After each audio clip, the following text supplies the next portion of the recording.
আবুল সরকারের মতো শয়তান এখনো বাংলাদেশে থাকে। ওর পক্ষে আবার কিছু আছে হিজলা আবার ওর পক্ষে কথা কোবাইয়া ফাইনাল করে এলাবো বাংলাদেশে। কথা ঠিক না বেঠে? একসাথে বলতে হবে মুসলমানের পোলা। নবী নিজে ফতোয়া দিয়েছে, আমার বিরুদ্ধে, আমার আল্লাহর বিরুদ্ধে কেউ কথা কইলে ওরে জাগায় কোবাইয়া মান সাব্বা নাবিয়াল ফাকতুলু, মান সাব্বা ইল্লাহ ফাকতুলু। আল্লাহর বিরুদ্ধে কথা বলবে ওরে এবং আমি নবীর বিরুদ্ধে কথা বলবে, ওর কোনো বিচার নাই, ওর বিচার হলো কল্লা উড়াই দিল।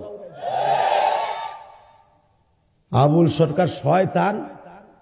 ও কয় আল্লাহর বুয়া কোন্ডার মাথা কোন্ডা, হারাম জাদা।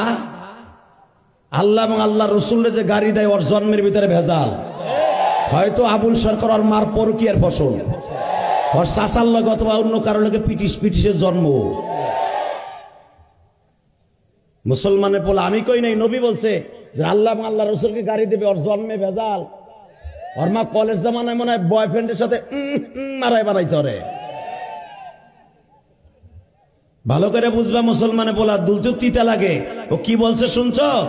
যিনি আমার সৃষ্টিকর্তা, লালন কর্তা, পালন কর্তা, রিজিক দাতা, হায়াত দাতা, তাবারাকাল্লাযী বিয়াদিহিল মুলক।